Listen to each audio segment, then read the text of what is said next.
Yes, students, as we discuss the pneumonia infect the respiratory region of the respiratory tracts. Respiratory region means the non-conducting part where the exchange of gases occurs, that is the alveoli and bronchioles. And the pneumonia caused by the bacteria Diplococcus, Streptococcus pneumoniae, Diplococcus pneumoniae, Haemophilus influenzae, even the primary pneumonia caused by the Mycoplasma. But here, as we are going to discuss the common cold, it is a viral disease. It is a viral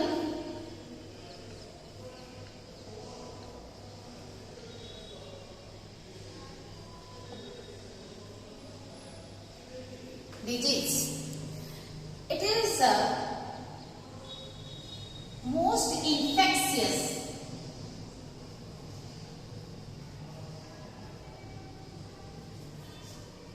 most infectious ailment.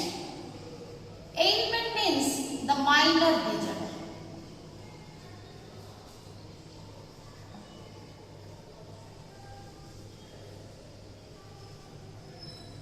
Caused by the rhinoviruses. Caused by rhinoviruses. These are the group of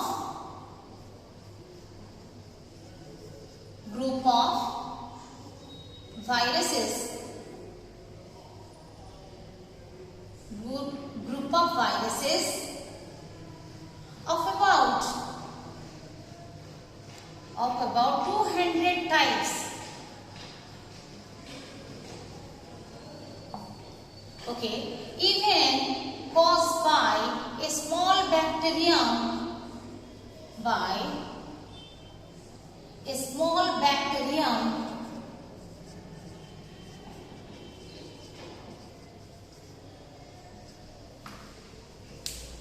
called Dialister pneumocystis. Dialister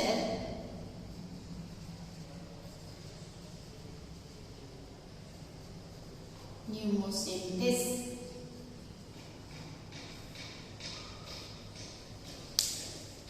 Mainly, it infests the nasal epithelium, the respiratory conducting part.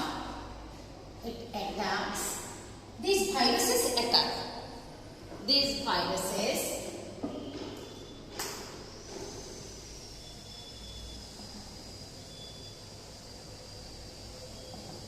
attack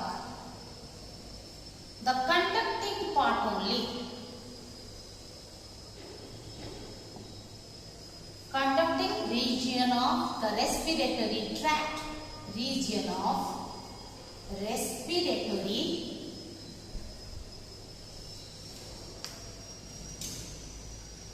tract. Not the lungs as it occurs in the pneumonia. Not the lungs, not the alveoli or the bronchioles. In maximum,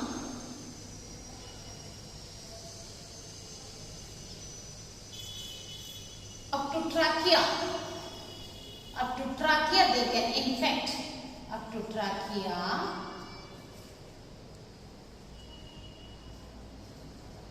they can infect. The viruses can infect. And they cause the irritation in the mucosa epithelium, mucosa membrane or mucosa epithelium, nasal epithelium. They infest nasal epithelium.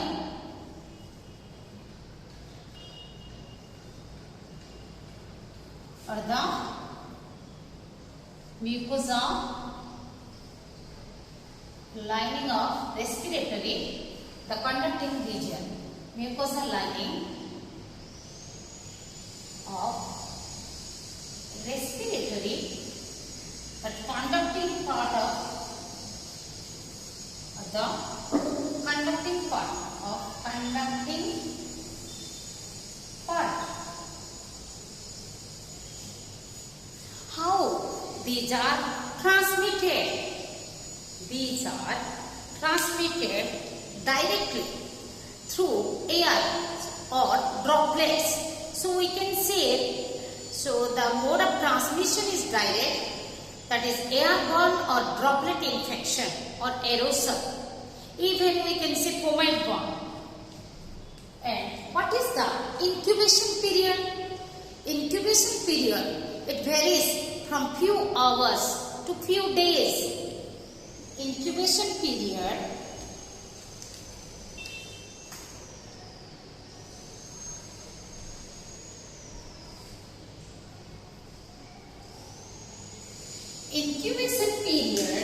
varies from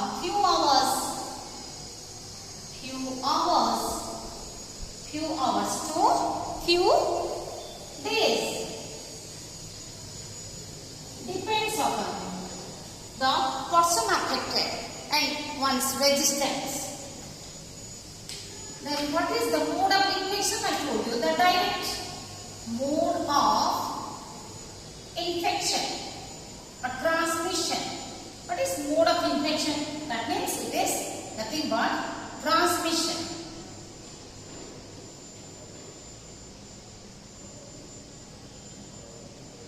Transmission, as I told, it is direct.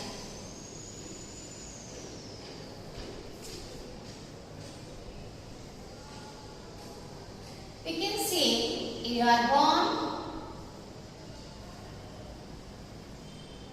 or droplet or through droplet infection.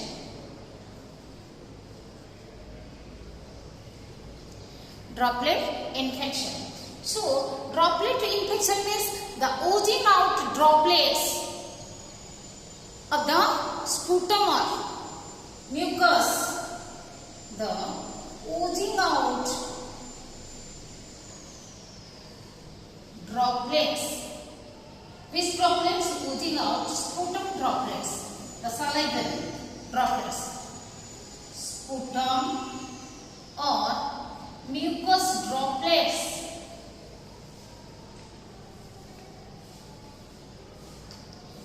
Spread from talking, coughing, sneezing. Talking or coughing or sneezing of a affected infected person. Droplets spread from talking, while talking, coughing or sneezing. While talking, coughing, sneezing or sneezing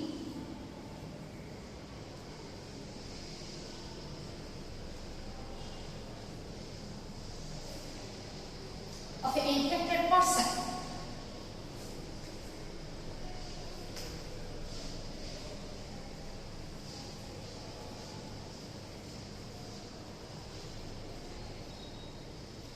Okay, to a healthy person.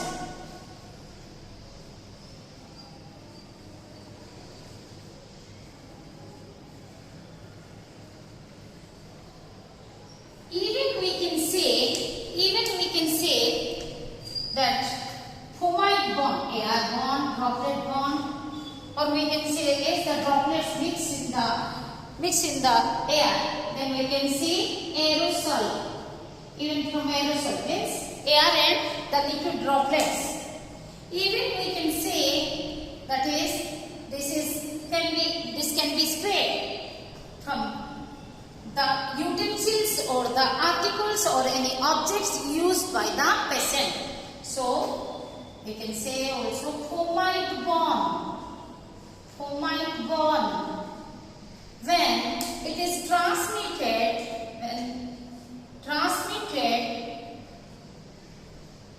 from the objects like Suppose pen, pencil, book, the parts of the computer.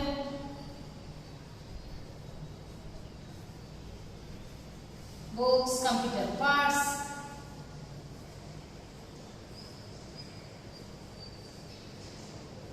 Even suppose the doors, windows, towels, utensils, etc. Used by a peasant, of course, if it is used by a peasant. What are the symptoms? How it affects? It affects the nasal epithelium. It causes the irritation in the nasal epithelium, and so in the inflammatory, in response, as it creates the immune response, the inflammatory response is created. Okay, let us discuss the symptoms. As we discuss, these viruses only infect the respiratory passages, not the lungs. Nose and respiratory passages, not the lungs. Mainly affect the nasal epithelium and mainly affect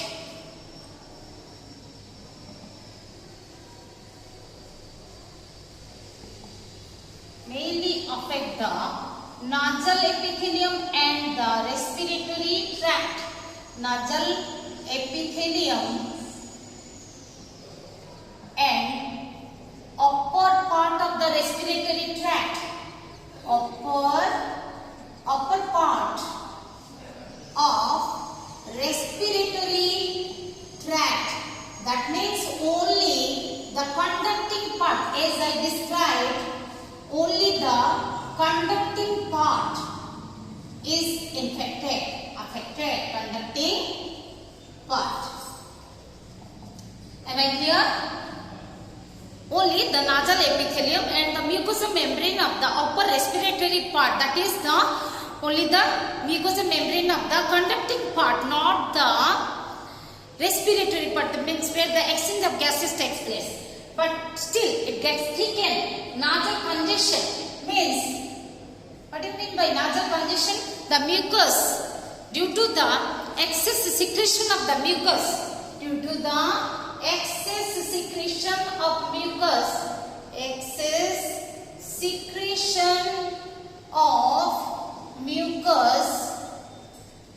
leads to thickening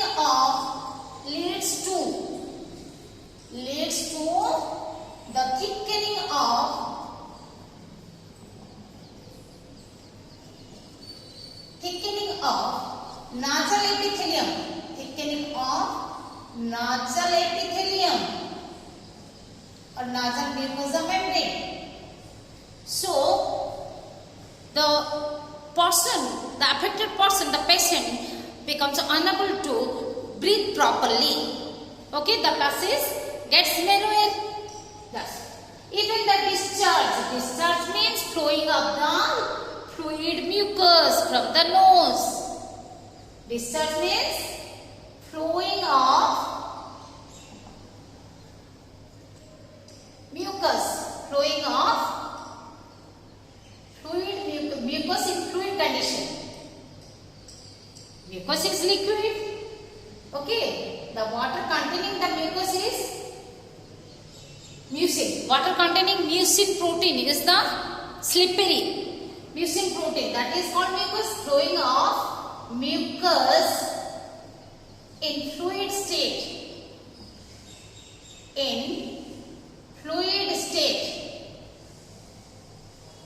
Sore throat means pain and irritation in the throat. What happens? Pain and irritation in throat. Pain and irritation in throat. What I have written here? The mucus.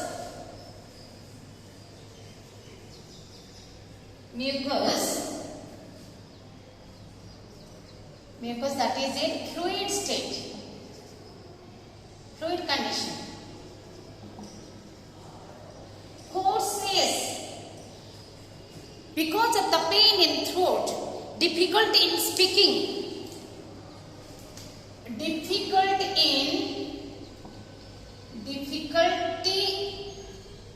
in speaking because of pain,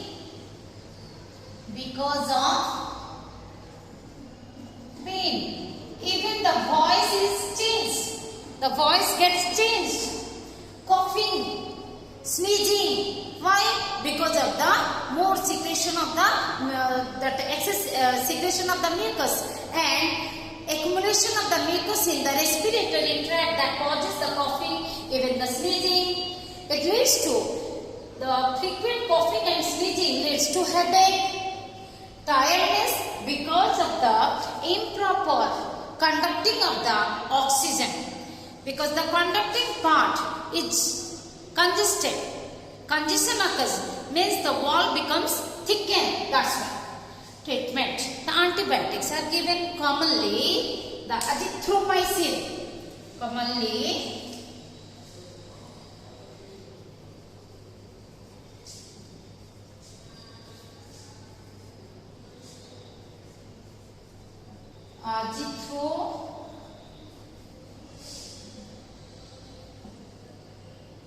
Azithromycin.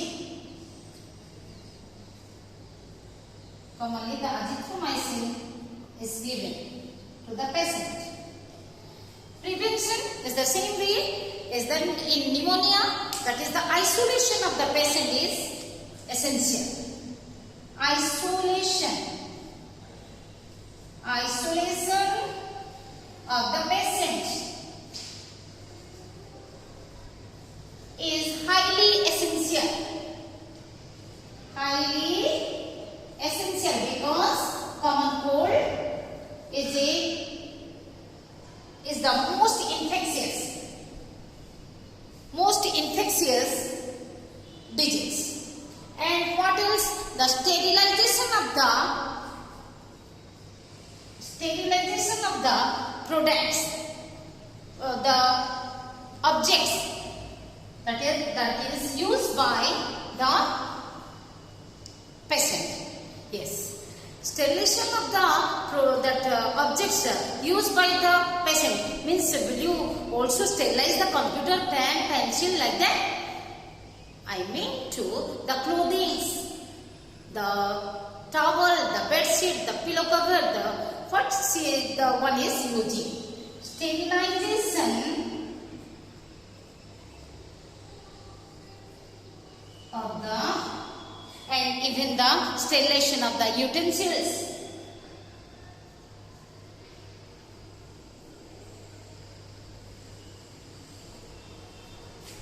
Even the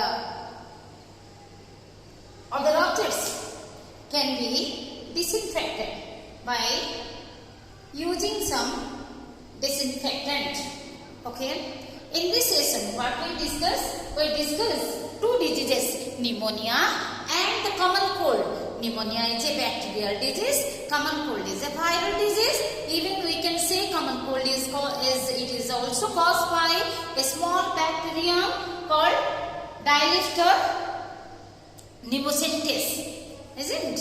Yes. And the treatment is generally the azithromycin is given in the common cold. In pneumonia, the penicillin injection is given in intravenously the penicillin injection is given mainly.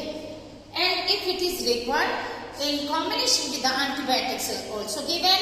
And first of all, the physical examination is done, like X-ray is done in case of pneumonia. But in common cold, the symptoms only speak the disease. So, by looking at by observing the symptoms, the medicines are given. It lasts for this disease, when one is affected, it lasts for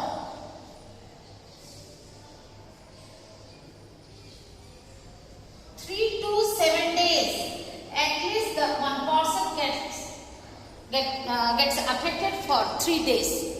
So it lasts for the common cold lasts for 3 to 7 days. Okay, and what are the positive pathogen of the common cold? Yes, rhinoviruses. Another bacteria, the pneumocystis, that is Diarrhea pneumocystis. And how it is transmitted? It is transmitted directly. We can say airborne or droplet infection, even fomiborne like the pneumonia. Okay, thank you.